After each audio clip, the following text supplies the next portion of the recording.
Good afternoon, media friends. Welcome and thank you all for attending this very important press meeting organized to make a very important announcement. Announcement pertaining to the conducting of simultaneous general elections to the local bodies, that is panchayats and municipalities across the state. From the Commission side, we are very glad to inform you all that we are on time to hold these local bodies elections 2025. As you all know, the tenure of present panchayats and then municipalities expired by the end of this year. So why I say we are on time to constitute a fresh panchayat and municipalities bodies next. Now, formally, the State Election Commission of Arunachal Pradesh announced the general elections, which will be simultaneous both the panchayats and municipalities in a single place across the state. Having announced, I would like to give you the schedule of elections, which is very important. The schedule of simultaneous general elections to the Panchayati Raj Institutions and municipal bodies of Itanagar and Pasighat municipalities in the state in a single phase is as follows. Date of issue of notification by the State Election Commission is on 17th November 2025, Monday, that is day after, tomorrow. And on the same day, all returning officers will issue their notifications in respective RO headquarters. It is on 17th November 2025, Monday. Then, when I said the notification from RO's office will be made on 17/11/2025, for clarity, the process of nomination will start from that day itself. It is from 17/11/2025. And after 7 days of the date of nomination filing, there will be, after 2 days of the filing of the nominations, there will be scrutiny. That is on 26th. Last date of filing nomination will be 24/11/2025, and after 2 days, scrutiny will take place. That is on 26/11/2025. And again, the next step is the withdrawal of nomination, which is on 29/11/2025. That is Saturday.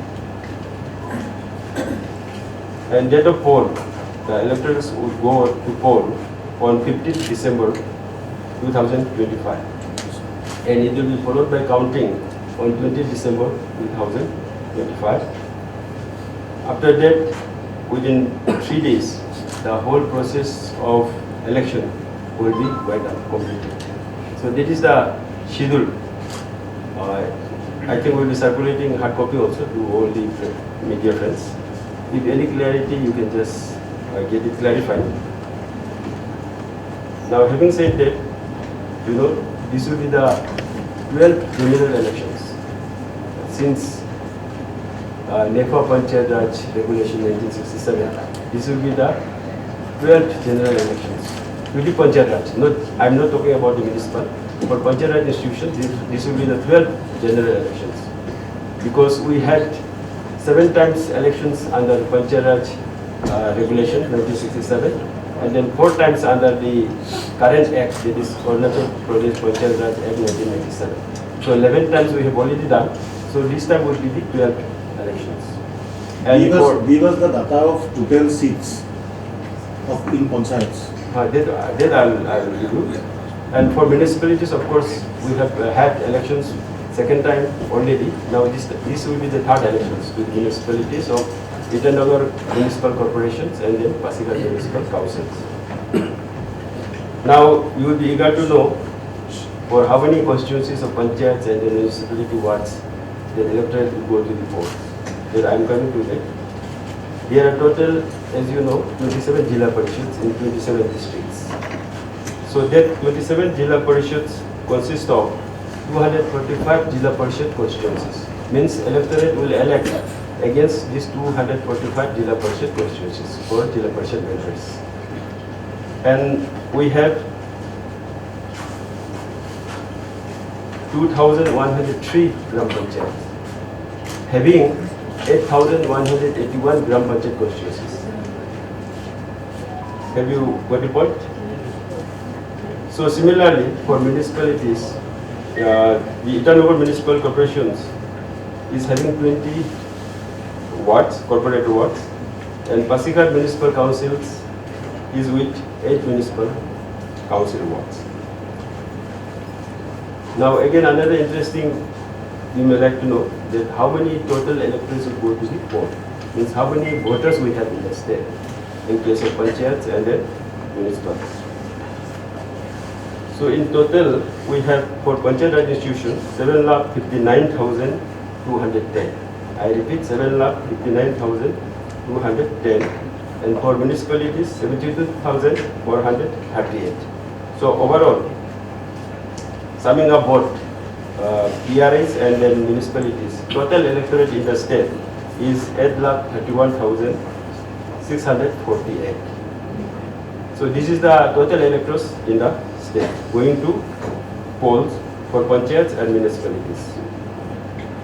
And another interesting figure you may note down. Now in panchayat case, the female voters surpasses the male. Means the figure of female number of electors is more than the male. If you go to the electors gender ratio in case of Panchayat Raj, it is 1,123 female per 1,000 male. Now the highest electors in the district in case of Panchayat is Upper Subansiri district, having 58,764 electors, and the lowest is in the Dibang Valley with 3,854. Similarly, in case of municipalities, the highest electors is in the ward number 19 of Itanagar Municipal Corporations with 5,106, and the lowest is in ward number 6 of Pasighat Municipal Council with 812. So definitely these electors will go to the poll in the polling station. So we have polling stations for Panchayati Raj Institutions 2,171, and then 79 for municipalities polling stations. 79 polling stations for municipalities, both Pasighat and then Itanagar. 67 for Itanagar and 12 for Pasighat. This is the case of the status of the polling stations. Now the instruments to record or store the votes polled by the electorate. In case of municipalities, we are using EVMs. Electronic voting machines we are using in case of municipalities, and for Panchayati Raj institutions we are using ballot boxes. So to manage all this, all management, we are employing more than 40,000 personnel across the state, including about 15,000 polling personnel. In total, 40,000 personnel will involve, but for polling personnel, it will be more than 15,000. So again, to have a very smooth polling, training is a very important element. So you might be aware of the fact that we had the district master level training very recently, and they were trained here by the state level master trainers, and they have gone to the district, and at the behest of the respective district election officer, they will have their training in various RO headquarters accordingly. Besides that, to ensure very transparent process of election, State Election Commission is going to deploy 29 general observers. That means 27 for the districts and 2 for the municipalities. In total, 29 general observers will be deployed. And they will be from a very senior level Indian Administrative Service, Indian Forest Service, and the Arunachal Pradesh Civil Service officers. And they will be the representative of State Election Commission in the districts, and they will be the eyes and ears of the commission. So far, the security management is concerned, which is very important and very prioritized one. Elaborate security arrangement will be made to ensure free, fair and fearless polling, and special care by deploying additional forces will be mobilized for sensitive areas in Tirap, Changlang, Longling, TCL region. And you know, the collections of information during the poll, pre-poll and the post-poll is a very important aspect of the election process. So for that we have made very elaborate networking system, well-equipped control rooms will be set up at every level, State Election Commission level, District Election Officers headquarter level, RO's headquarter level, and in every police stations. Just to be well prepared, the Commission has convened a District Election Officers meeting, DC-cum-DO's meeting, coordination and preparedness meeting on 12th November of this month, where long presses have been deliberated upon the preparation of District Election Management Plan, and we have finalized. And we are very sure that the plans made by the respective DCs and DOs were up to the mark. We are satisfied with it. So we are going ahead with those district election management plan. Now, coming to the point how to regulate the elections process is the model code of conduct. Model code of conduct is very much in place. And as you all know, from the date of announcement, the MCC, Model Code of Conduct, will take its effect. Means from today onwards, from right now onwards, the MCC will be enforced, will have to be enforced. And Model Code of Conduct is nothing but a set of norms or guidelines for all stakeholders, including political parties, contesting candidates, and then government missionaries, departments, all honorable MLAs, ministers, advisors. It applies to all. Basically, to regulate the election process, to provide level playing field to all the parties and candidates, irrespective whether they are in power or in oppositions. It is the most important part of State Election Commission.